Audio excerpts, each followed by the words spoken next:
ఆడపిల్లల తల్లిదండ్రులు గజగజ వణికిపోయే ఘటన ఇది. ఒకే ఒక్కడు వందల మంది అమ్మాయిలను చెరబట్టాడు. ప్రేమ పేరుతో కొంతమందిని, డ్రగ్స్ కి అడిక్ట్ చేసి మరికొంతమందిని, డబ్బుల ఆశ చూపి ఇంకొంతమందిని లోబరుచుకున్నాడు.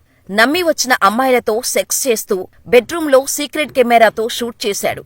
ఇంకొంతమంది అమ్మాయిలను వీడియో కాల్ చేసి, అమ్మాయిలతో లైవ్ సెక్స్ చేసి, వీడియో రికార్డు చేసి అన్ని వీడియోలు హార్డ్ డిస్కులో సేవ్ చేశాడు.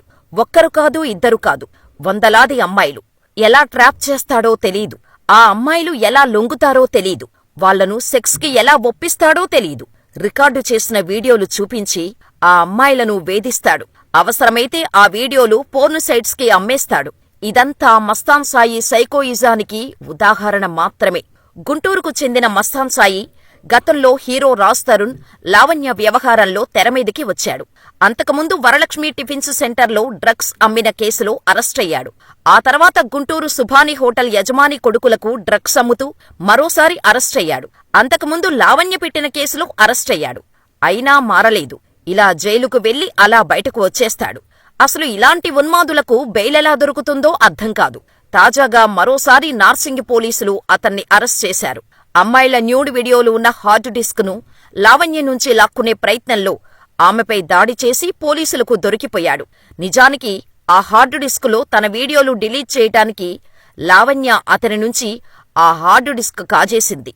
అలా డిలీట్ చేసే క్రమంలో అందులో వందల మంది అమ్మాయిల న్యూడ్ వీడియోలు చూసి పోలీసులకు ఆ హార్డ్ డిస్కును అప్పగించింది. దీంతో ఇతగాడు అసలు వ్యవహారం బయటపడింది. నిజానికి ఆ వీడియోల్లో అమ్మాయిలంతా వాళ్ల సంపూర్ణ అంగీకారంతోనే సెక్స్ చేస్తున్నారు. న్యూడ్ వీడియో కాల్స్లో సహకరిస్తున్నారు.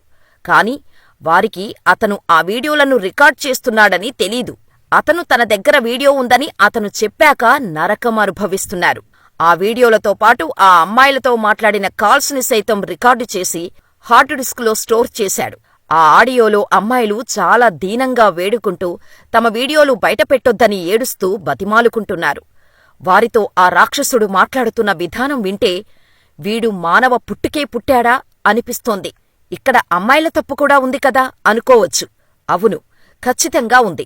అతగాడి మాటలకు పడిపోయి, డ్రగ్స్కు అలవాటు పడిపోయి, డబ్బుకు లొంగిపోయి, ఇలా చాలా కారణాలతో వాళ్లు ఆ కామపిశాచికి లొంగిపోతున్నారు. కాదు, అతన్ని నమ్ముతున్నారు. అమ్మాయిలు బీ కేర్ఫుల్. మస్తాన్ సాయి లాంటి సైకోలు అడుగడుగునా ఉన్నారు. జాగ్రత్త. ఇలాంటి మాయగాళ్ల వల్లో పడితే మీ జీవితం హార్డ్ డిస్కులో బందీ అయిపోతోంది. మీరు ఏడ్చినా, కన్నీటి వరద పాటించినా ప్రయోజనం ఉండదు. పోలీసులు అరెస్ట్ చేశాక మస్తాన్ సాయి మీడియాతో మాట్లాడుతూ, ఆ వీడియోలన్నీ నా భార్య, నా ప్రియురాలివి. వాళ్ల అంగీకారంతోనే ఆ వీడియోలు రికార్డ్ చేశాను అంటున్నాడు. నిజంగా అతని భార్య అయితే మాత్రం అలా వీడియోలు తీయటానికి ఒప్పుకుంటుందా? ఇలాంటి సైకోలకి ఈ సమాజంలో బతికే అర్హతే లేదు. చట్టాల్లోని లూప్ హోల్స్ ను అడ్డం పెట్టుకుని ఇలాంటి వాళ్లు బయటకు వస్తున్నారు. మళ్లీ కొత్త ప్లాన్తో మళ్లీ వేరే అమ్మాయిలకు వల్లో వేసుకొని వాళ్ల జీవితాలతో ఆడుకుంటారు. ఎల్లవేళలా తల్లిదండ్రులు ఆడపిల్లలను కాపాడుకోలేరు. కాని ఇలాంటి సైకోలని మన చట్టాలు ఏమీ చేయలేవా? ఈ సొసైటీల్లో కొంతమంది ఇలాంటి కామాంధులని కవచాలుగా నిలబడి కాపాడుకుంటారు. ఇలాంటప్పుడు మార్పు రావాల్సింది ఆడపిల్లల్లోనే. కాస్తంత అప్రమత్తత, కొద్దిగా మెచ్యూర్డ్గా ఆలోచించటం, ఏది తప్పో ఏది ఒప్పో తెలుసుకోలేని స్థితిలో ఇవాల్టి ఆడపిల్లలు లేరు. అన్నీ వాళ్లకు తెలుసు. కాని కొన్ని బలహీన క్షణాల్లో ఇలాంటి దుర్మార్గులను నమ్ముతారు. పెళ్లి కాకముందే సెక్సు, న్యూ వీడియో కాల్స్, ప్రేమించాడని మగాడిని నమ్మేసి వాడు ఎక్కడికి రమ్మంటే అక్కడికి వెళ్లటం, ఇవే అమ్మాయిలు చేసే తప్పు. అలాంటి సందర్భాల్లో నేను ఆడపిల్లని అన్న విషయం గుర్తుపెట్టుకుంటే చాలు. కనీసం ఇలాంటి నీచుల బారిన పడకుండా ఉంటారు.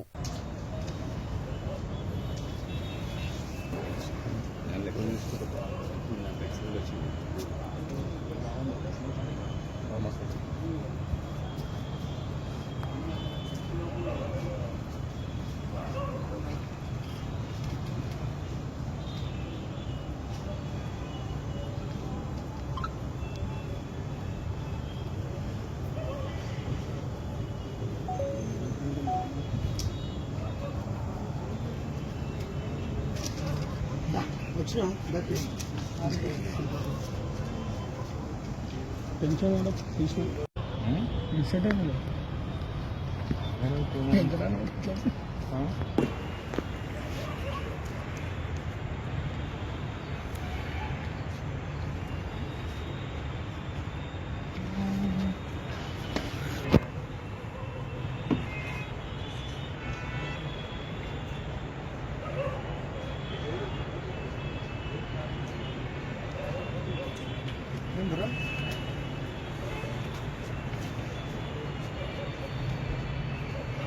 అక్కడే మాస్క్ పెట్టేసింది.